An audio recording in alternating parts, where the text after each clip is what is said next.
इस विशेष गहन चर्चा में स्वागत है। तो आज हम जिस विषय पर बात करने वाले हैं ना, वो बहुत ही अद्भुत है। हम बात कर रहे हैं भगवान गणेश, यानी हमारे प्यारे गणपति बाप्पा के दिव्य परिवार और उससे जुड़ी अद्भुत कथाओं के बारे में। हाँ, और ये विषय सिर्फ कुछ पुरानी कहानियों तक सीमित नहीं है। मतलब ये हमारे जीवन से बहुत गहराई से जुड़ा है। बिल्कुल।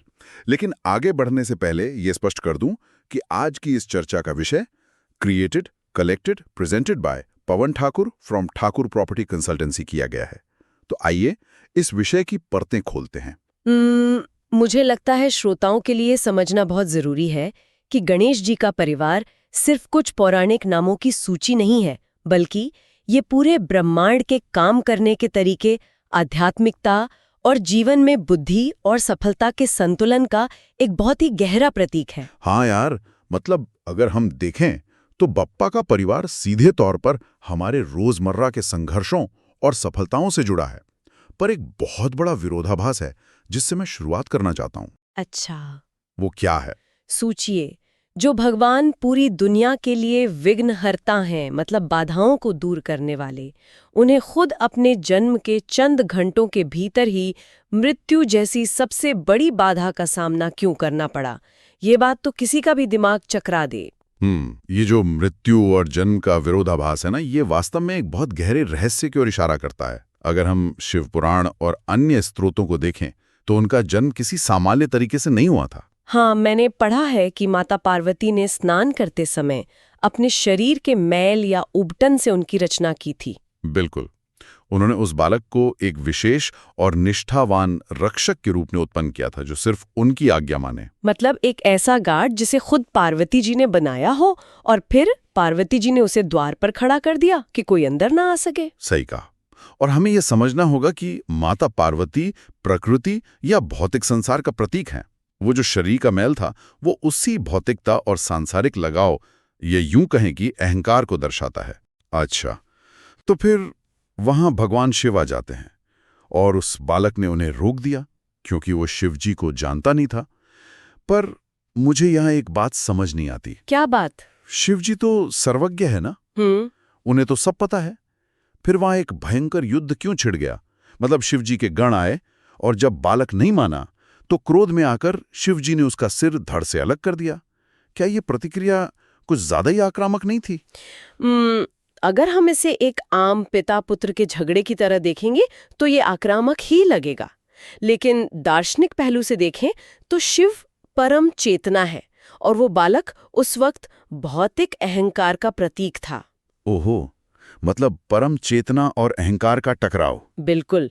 जब परम चेतना को प्रकृति से मिलना होता है तो बीच में कोई अहंकार खड़ा नहीं रह सकता। वो जो सिर का कटना था, वो वास्तव में अहंकार के नाश और अज्ञान के पूरी तरह खत्म होने की प्रक्रिया थी। क्या बात है। मतलब इसे अगर मैं आज के नजरिए से देखूं तो ये घटना कुछ ऐसी है जिसे किसी ने एक ऐसा अल्टीमेट सिक्योरिटी सिस्टम बना दिया हो जिसे खुद कंपनी का बॉस भी ना तोड़ सके। हाँ, ये काफी अच्छी उपमा है। पर रुको, अगर वो सिर कटना ही था अहंकार को खत्म करने के लिए, तो फिर बाद में शिवजी ने एक दांत वाले हाथी का सिर क्यों लगाया? मेरा मतलब है किसी और देवता का सिर भी तो लगाया जा सकता था, हाथी का ही क्यों? इसका कारण ये है कि वो केवल एक युद्ध नहीं था, बल्कि अनंत ज्ञान की शुरुआत थी। मुद्गल पुराण में इसका बहुत विस्तार से संदर्भ मिलता है। अच्छा, मुद्गल पुराण में क्या बताया गया? उसमें गणेश जी के 8 अवतारों का वर्णन है। जैसे उनका एक अवतार है एक दंत, जो मद या अहंकार का नाश करता है। हाथी का सिर बहुत विशाल होता है, जो बड़े दृष्टिकोण का प्रतीक है। हाँ, और हाथी के कान भी बहुत बड़े होते हैं, जिसका मतलब शायद ये है कि एक ज्ञानी को सुनने की क्षमता ज्यादा रखनी चाहिए। मतलब वो हाथी का सिर लगाना कोई समझौता नहीं था, बल्कि परम ज्ञान का प्रतीक था, और इसीलिए वो गजानन कहलाए और उन्हें प्रथम पूज्य होने का वरदान मिला। हाँ, शिवजी द्वारा उन्हें प्रथम पूज्य बनाना इसी आध्यात्मिक विजय और अहंकार के नाश का सम्मान है। अब अगर ज्ञान और अहंकार की बात हो ही रही है तो इस परिवार के एक और बहुत शक्तिशाली सदस्य पर आते हैं, उनके भाई कार्तिकेय। बिल्कुल, भगवान कार्तिकेय। जिन्हें हम स्कंद या कुमार भी कहते हैं। हाँ, और स्रोतों के अनुसार उनका जन्म तो हुआ ही इसलिए था ताकि वो तारकासुर नामक असुर का वध कर सकें। वो देवताओं की सेना के सेनापति हैं। जी, और इन दोनों भाइयों की बुद्धिमत्ता की जो परीक्षा हुई थी वो शिव और पार्वती द्वारा विवाह के लिए ली गई थी। वो पृथ्वी की परिक्रमा वाली कथा। हाँ, शर्त ये थी कि जो सबसे पहले पूरी पृथ्वी की परिक्रमा करेगा उसका विवाह पहले होगा। कार्तिकेय तुरंत अपने मोर पर बैठे और दुनिया का चक्कर लगाने निकल गए। पर गणेश जी तो कहीं नहीं गए। उन्होंने बस अपने माता पिता के चारों ओर 7 बार परिक्रमा की और कह दिया कि शास्त्रों के अनुसार माता पिता ही ब्रह्मांड का मूल हैं। बिल्कुल, और उनकी इस अत्यधिक बुद्धिमत्ता को देखकर शिव और पार्वती ने उन्हें विजेता मान लिया। यहाँ एक बात सबसे ज्यादा दिलचस्प हो जाती है। मैं थोड़ा सा क्रिटिकल होकर पूछना चाहता हूँ, क्या ये एक तरह से प्रतियोगिता में चीटिंग नहीं थी? चीटिंग कैसे? मतलब एक भाई पसीना बहा रहा है, शारीरिक रूप से पूरी दुनिया नाप रहा है, और दूसरे ने बिना जगह से हिरे बस एक तर्क दे दिया। शारीरिक मेहनत की तुलना माता पिता के इर्द गिर्द घूमने से कैसे की जा सकती है? मैं समझ सकती हूँ कि ये आपत्ति क्यों उठ रही है, लेकिन अगर हम इसे शांति से एनालाइज करें तो पुराणों के अनुसार ब्रह्मांड का मूल वाकई माता पिता ही हैं। पर कार्तिकेय की मेहनत का क्या? देखो, ये प्रसंग हमें ये सिखाता है कि जो काम केवल शारीरिक बल से या फिजिकल एक्सर्शन से नहीं हो सकता, वो ज्ञान और सही दृष्टिकोण से बहुत आसानी से हासिल किया जा सकता है। वाह, मतलब ये हार्ड वर्क बनाम स्मार्ट वर्क वाली बात हो गई। बिल्कुल, इसे ज्ञान योग का एक उत्कृष्ट उदाहरण माना जाता है।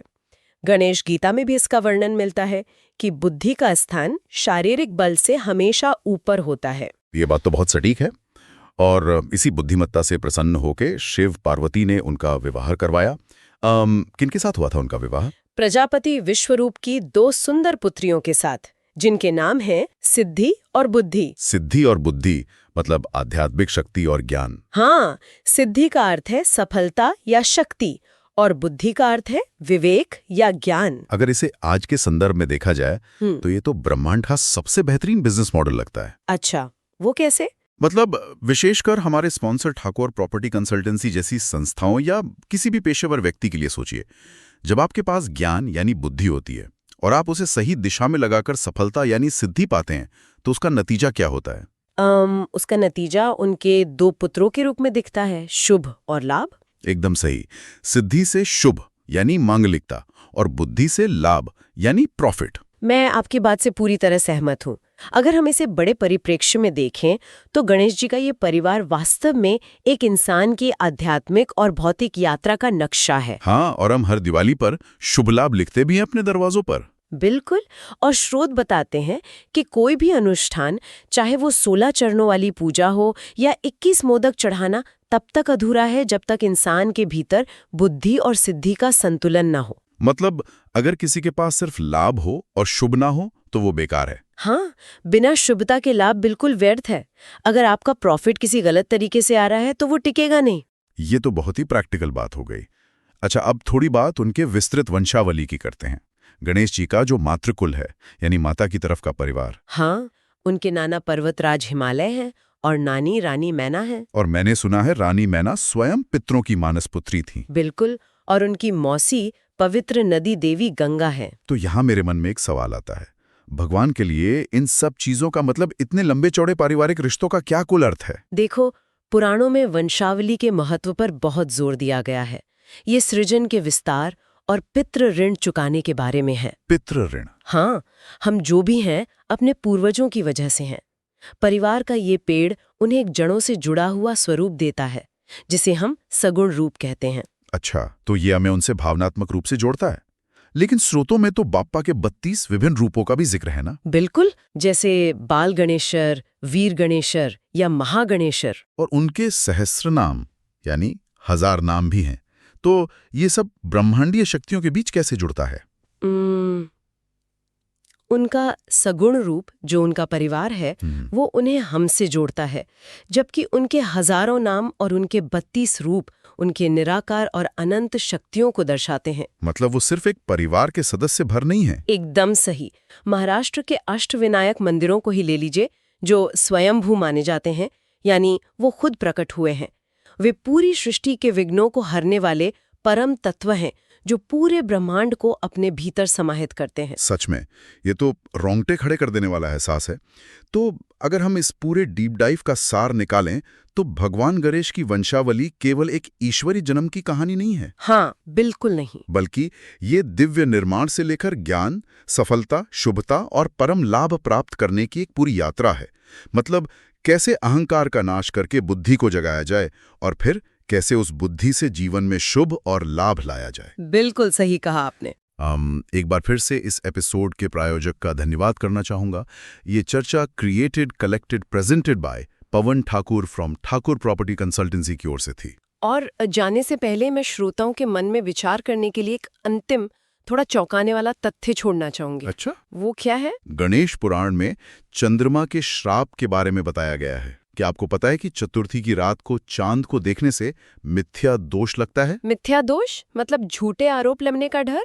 पर ऐसा क्यों? क्योंकि चंद्रमा ने अपने रूप के अहंकार में गणेश जी के हाथी वाले रूप का मजाक उड़ाया था।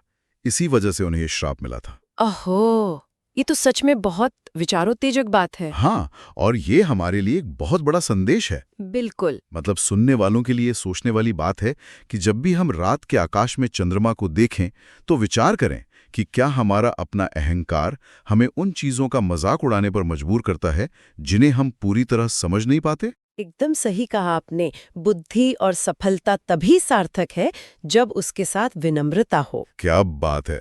इसी गहरे और विनम्र विचार के साथ हम आज की इस अद्भुत गहन चर्चा को यहीं समाप्त करते हैं। सुनते रहिए और अपने जीवन में बुद्धि, सिद्धि, शुभ और लाभ का संतुलन बनाए रखिए।